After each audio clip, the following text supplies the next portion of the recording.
በዚህ ሁኔታ ሆነን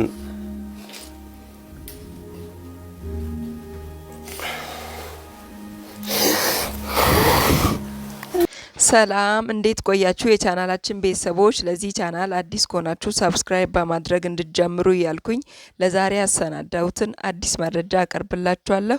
እስከ መጨረሻ አብራችሁን እንድትቆዩና ሀሳብ አስተያየታችሁን ከታች እንድጽፉ እያልኩኝ ወደ ዛሬ መረጃ ሲሸጋገር በኢትዮጵያ ውስጥ በርካታ ስራዎችን በመስራት ግንባር ቀደምና ዝናን ያተረፈው ኢቢኤስ ቴሌቪዥን ከቅርብ ጊዜ ወዲህ የጋዜጠኞችና የሚዲያ ሰዎች ህይወታቸው እያለፈ መሆኑ ብዙዎችን እያሳሰበና ስጋት ውስጥ እንደጣለ በርካቶች አስተያየታቸውን እየሰነዘሩ ይገኛሉ።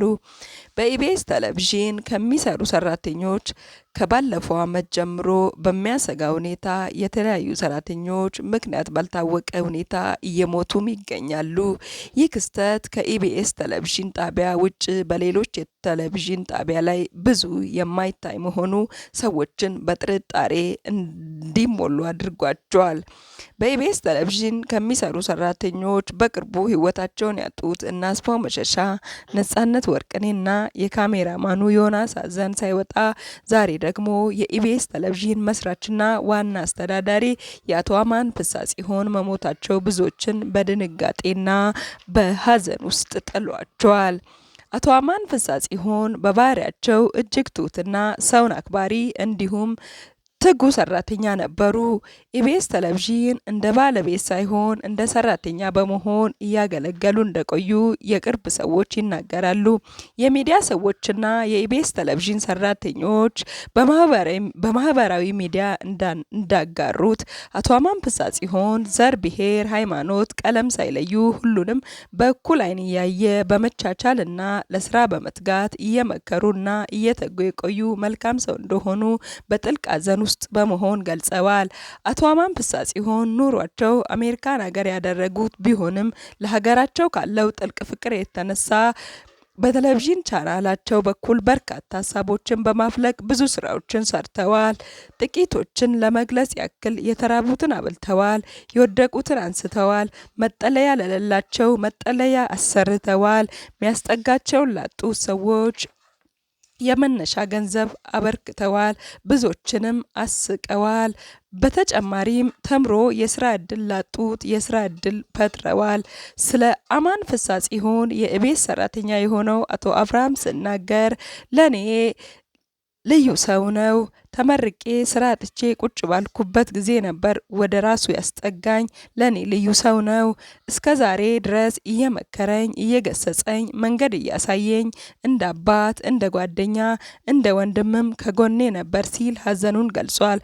በርካቶችም አማንን ማጣታቸው ብዙ እንደሚጎዳቸው ተናግረዋል። ታዲያ የኛ ሚዲያ ከዚህ በፊት በኢቢኤስ ቤት ሞት የበዛበት ምክንያት መጣራት አለበት ብለን በሰራነው ቪዲዮ በርካታ አስተያየትና ትችቶች ቢሰጡም ዛሬ የመሞታቸው መንስኤ ምን እንደሆነ ለማጣራት ሞክረን ነበር። ታዲያ አቶ አማን ፍሳጽዮን ከዚህ በፊት ተመርምሮ የታወቀ በሽታ እንደሌለባቸውና ይህ ክስተት በድንገት የተከሰተ መሆኑን አጣርተናል። ታዲያ አሁንም አስተያየታችን ይህ ቻናል ሊፈተሽ ይገባል እያልን አስተያየታችንን እንሰጣለን። ወደ ቀጣይ መረጃችን ስናልፍ በሶሻል ሚዲያ በዋናነት በቲክታክ የምናውቃት ዋንቲያ ሰለሞን ሰሞኑን ህይወት ከብዶኛል አስመስዬ ለመኖር ሞክሬያለሁ፣ ግን በቃ መኖር ሰልችቶኛል ስትል በእንባ ያጋራችው ቪዲዮ ብዙዎችን እያከራከረ ይገኛል። ዋንቲያ ሰለሞን ከብዙ የህይወት ውጣ ውረድ በኋላ በደጋግ ኢትዮጵያውያን ርብርብ ዛሬ ላይ ለደረሰችበት ደረጃ በቅታም ነበር። ዋንቲያ ሰለሞን በቤተሰቦቿ የተገፋች ብቸኛ ሰው ነበረች። ለጾታዊ ትንኮሳም ተጋላጭ ሆናም ነበር። ይሁን እንጂ ዛሬ ላይ ያለችበት ቦታ ከትናንትና ህይወቷ ጋር ሲነጻጸር ጥሩም የሚባል ነው።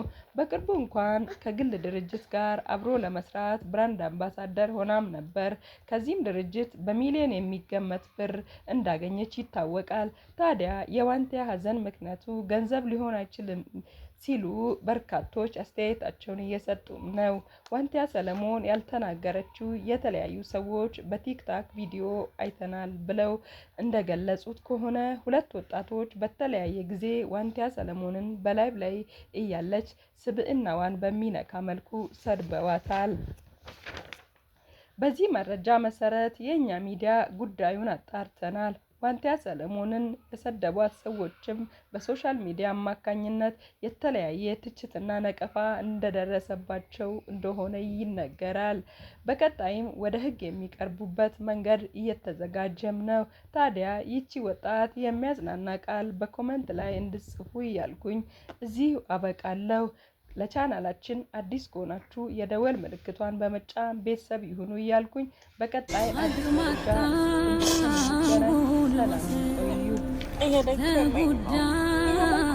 ግን አይታይም፣ እንደደከመኝ አይታይማ።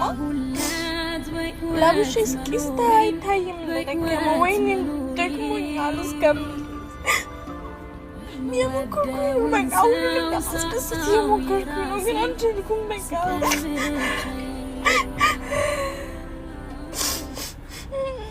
ዝም አልኩኝ በጣም ብዙ ጊዜ፣ ግን አልቻልኩም። አሁን ላይ ደግሞ እየደከመኝ ነው። እውነቴን ነው። እንዴት ልንገራችሁ ቤተሰቦቼ? ያው ምንም ቤተሰብ የለኝም ከእናንተ ውጭ። አሁን ደግሞ ግን እየሰለቸኝ ነው። ህይወት መግፋት ራሱ ከብዶኛል። ህይወቴ ከብዶኛል፣ አስጠልቶኛል። እቺ ነኝ እኔ።